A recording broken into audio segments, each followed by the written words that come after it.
Alright, welcome to the second part on how to set up laser beam. We're gonna set up this system here with the particle effects. The first thing we want to do is materials. So I'll call this laser mats, and also we need particle system. I call it laser system. Open the laser system. You will see a window like this. The first thing we want to do is add data type, beam data, add start and ending point under beam. We need source, and target. We will remove the color overlife. We don't need that. And we will need initial color, which will be the color for the beam all throughout whenever it's casted. Initial color. So these are the basic components we need. Let's go through them one by one. The beam data, make sure it's target, because we're gonna render a beam from source to target. The speed set to 10. Make that 0 to be super fast, instantaneous basically, otherwise you see a beam moving forward.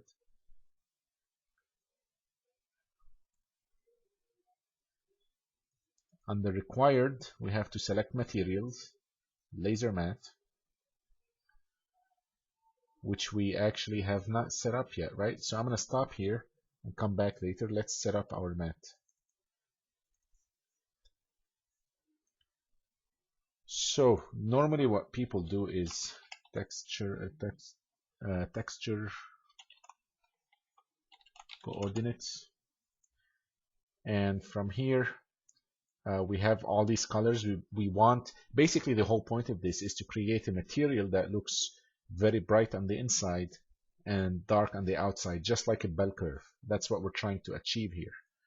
So from the texture coordinate, we can do a mask, component mask, and you will see that I can mask, for example, red, and it will give a horizontal gradient, versus if I mask the green, if I uncheck the green, it gives it kind of, well, this is horizontal, but it looks like it's going up. This one is vertical gradient, but it makes it look like it's going from left to right. So we'll stick with this. Now, if I run this to a sine function,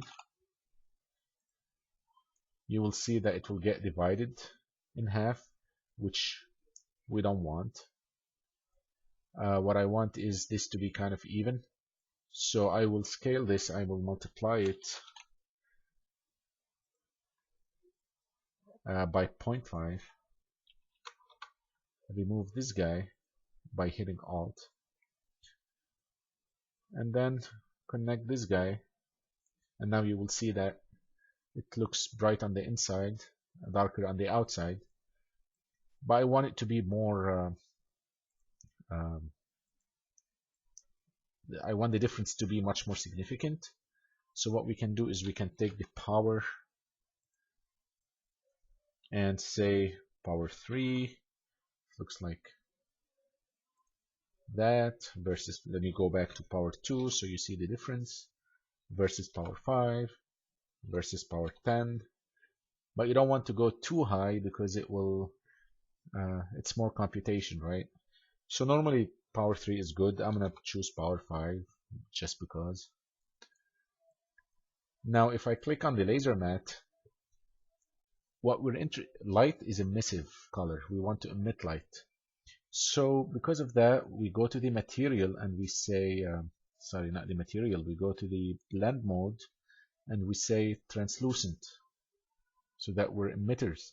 And this will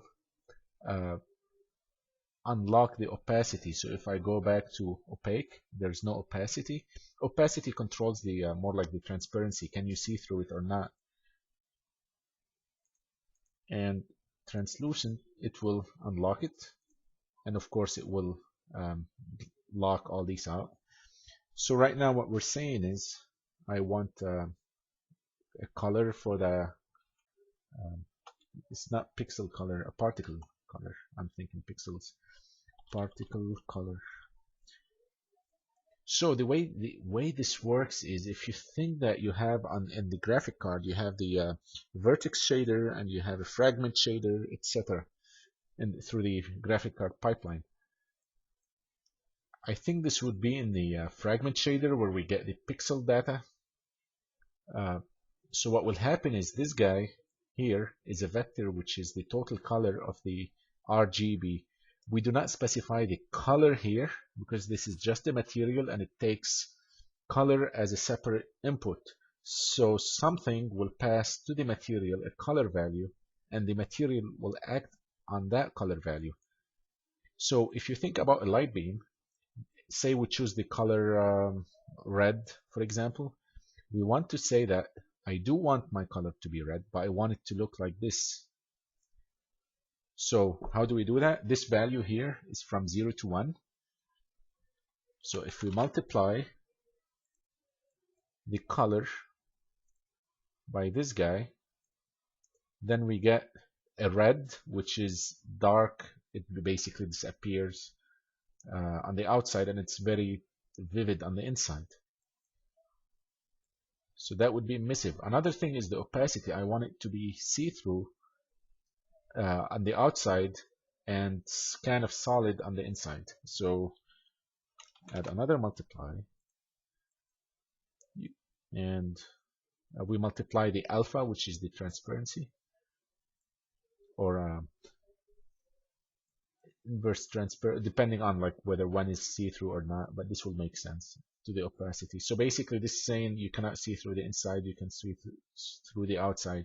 You can do other fancy things like take different powers for the color and different power for the opacity. There's so many things you can do. So I'm saving this guy, and now open the laser again, the laser system. Now on the required, you can select laser matte, and we can barely see something here, which is fine.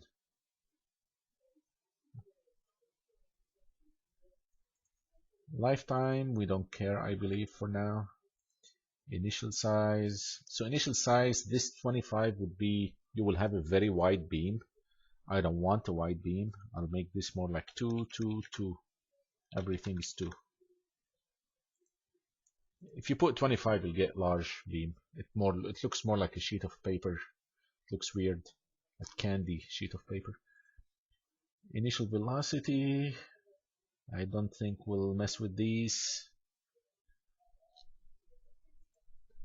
Source, so the source user set, because we will set that. Same thing as the target user set, because we will set that. There's other options that you can play with, and there's a bunch of videos on how to play with these. Initial color, let's make it red. Yeah, let me make it a kind of orangish. Okay. Now to verify that things are working, I believe I can go to initial size and make X super large to see something, but I don't want that. So if you see the line on top, that means actually something is going on.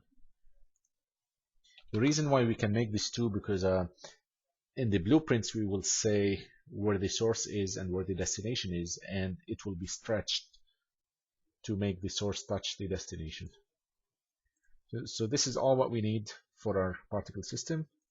Let's open the pond. By the way, this was created in a previous video, which what you should have already is the motion controller setup, and we will add laser to this.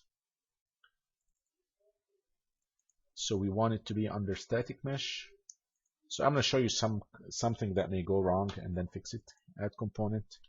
If I say particle system, and you will select, let me call this laser system, and select my laser. Now if I go to the viewport, look at where the laser is. It's in the middle, but look at where my motion controller is. Okay, fine, we can drag this to the static mesh, but look where the laser is still. It's still in the middle. We don't want that. We want to make location to be 0. So now the location is inside the static mesh, which is inside the motion controller. Make sure you have that. The static mesh should have location 0, and laser system should have location 0. Now that we have our laser, we need to set it up to actually draw it. So at every tick, so let's think about what's going on. We want to, at every tick, to do line tracing from the static mesh and see where the source and destination is. So on my static mesh is at the world coordinates. Get world location. That's where it's at.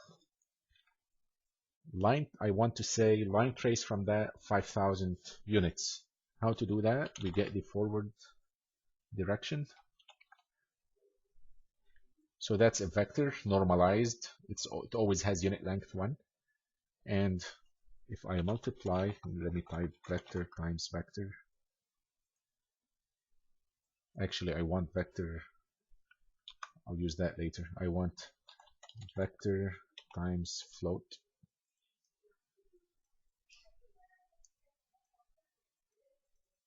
And let's say I'm going 5,000. Delete. Actually, I don't need this guy. So the output of this guy is a vector pointing 5,000 units parallel to my forward vector. I still need to specify the origin of it. So we will say vector plus vector. So I will say this one by default it will a vector can be anywhere in space. By default it starts at 0. So I say add world location so that it starts from the static and then points 5,000 from there. So now I have a starting point, which is this guy, world location, and I have an ending point, which is this guy here. So what we need to do is line trace by channel. I want that at every tick, and I want the start to be the world location, and I want this end. If you want to debug, you can set this to for 1 frame because it's every tick, so it will always be there, but we don't need to do that for now. Now there is out hit. If I drag that, there is break hit result. Now a few things here we can talk about is the trace start, trace end, impact point, and location. Impact point is very close to location. It's like they say here, they're equal at the initial overlap, but normally you don't want your actual hit point to be inside the mesh. So one of these two, I forgot which one it is, it actually puts it as a hit point outside. I believe it's the impact point. That makes more sense. For numerical errors, you may end up having location inside a mesh versus outside. So this one, basically all we know now is that. So now that we know these guys, we can render our laser. So let's put our laser. I dragged it from here, and we need to set a source, beam source, set beam source point, and set beam destination or target. So I'm gonna run to the target. The target is target end. Doesn't matter which one you do first because it has 0 speed, which is instantaneous speed, and the source is that point. So this by itself now should allow us to see. Let's test that. And there's my laser on my controller. Now it's nice to be able to show, verify that it actually hit. See, if it wasn't hitting, the line will go through the cube. But let's go and add a point at where it hits. So for this cube, you may want to make sure that we can actually try that. Oh, maybe we do not need the generate overlap event. Okay, interesting. I don't need shadows definitely. So let me save that. I'm just getting into the habit of not casting shadows for VR, for virtual reality. Maybe this guy, we will play with this guy for collision and see what happens. So how to add a point? We need light, point light, and it doesn't matter where we put it, it's just a point in space. But here's the important part. Let me drag that. And I'm gonna make it very visible because I know my recording, I'm using this guy, a screen recorder, which doesn't have it compresses the video a lot. So in order for you guys to see it, I'm gonna have to make the light very high. For the point source, let's change the color to say something visible like green, so that it's not red, so we can actually agree that it's hitting. Now what I want to do is, if I hit spawn the light, if I don't spawn the light at the impact point, if I don't hit, hide the light. So here there is returned value if a hit was detected on the line trace. So I can do set visibility, and run this guy, and the value of visibility is, if there is hit, make it visible. If there is no hit, don't make it visible. But so now we are making the light visible. We need to set its coordinate, set world location to the impact point. This is my impact point, and set it there. Let's see what happens. Oh, there is I need to set the light location. Alright, we're ready to see this. Now if I hit, oh, there you go. Isn't that nice? I hope you guys are seeing this. Now I want to try a couple things with the to see what's going on. So what would happen if for the cube we remove the generate overlap events? It still works, so we don't need that.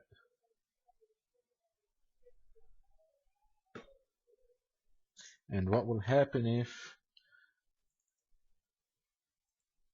I wanted to try something else? Oh yeah, I map the location instead of the impact point. They should be very close. Maybe for a bright light it doesn't matter too much bright. Let's see.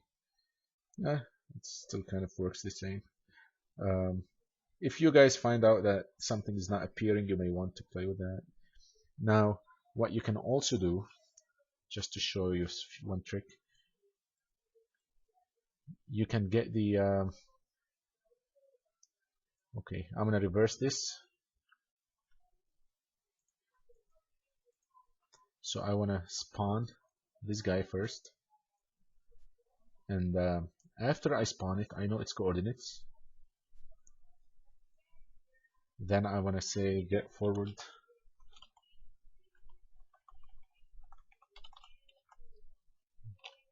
Oh, but it happens that there is no forward direction for light. So here's what we're gonna do. We're gonna take the forward direction from my beam,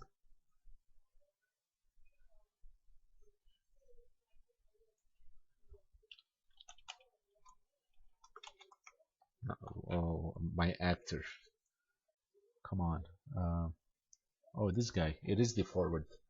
So imagine, so this is a vector pointing in the direction of the beam, starting from the source pointing to the target. If I subtract, so I want to do a vector minus vector. Oh man, I want to connected to the other side, but that's fine. So which one was that one? Okay, so this is the normalized, not the huge one. So this has unit length of 1. Basically what I'm trying to do is um, I want to set the point light just a little bit away from the hit point. So I want to subtract the location from the forward vector. So that will place it just a little bit before the surface. And let's do this. See, it's much brighter now. And that's because we placed it before the surface. Something to play around with. Looks cool. Laser. Now you can do things like when you hit the trigger, then basically we achieve what we want just for fun. Let's add one more thing, and I hope it works. So if I do right click, motion controller, there is motion controller trigger that I'm looking for. Motion controller trigger. So I'm going to say, I'm going to add a variable, call it enable beam.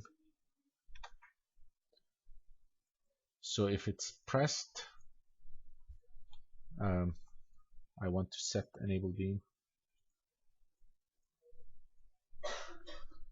and I want to set enable beam. So when I press the trigger, enable. When I release, disable. At every tick, don't even do all of these calculations unless, let me add the control flow branch,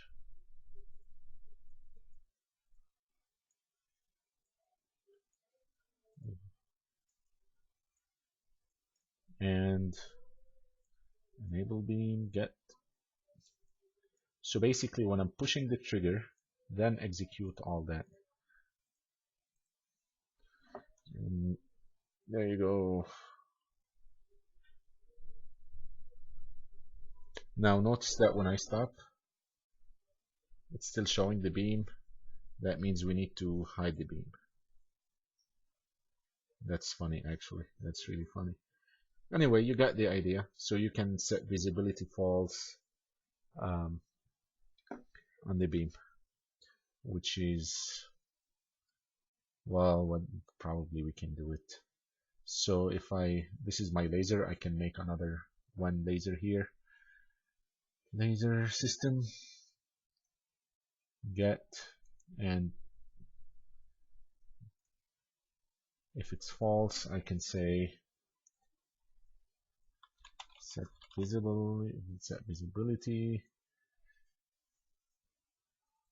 Come on, not visible.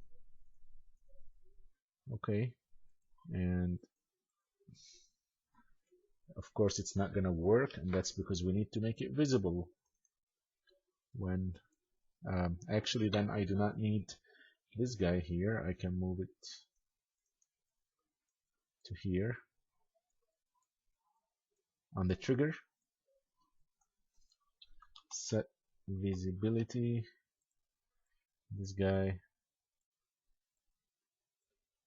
and same thing in this case, make it invisible. Now there's tiny more problem, but I don't want to solve it now. Technically what should happen is also at beginning turn the light off. You know what? Ah, man. Okay, let's do it. So if it's visible, set visibility.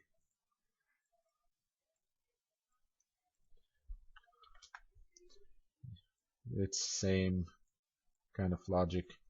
So only when I push, then make visible, then it saves me the hassle of turning it off somewhere here. We did that somewhere here. Anyway, it shouldn't matter. So start. There you go. That's my laser beam. Pew pew pew. Well, I hope you guys enjoyed the video and found it useful. If you know of a program that's nice for recording my desktop with audio for Windows 7, let me know. Other than that, thank you.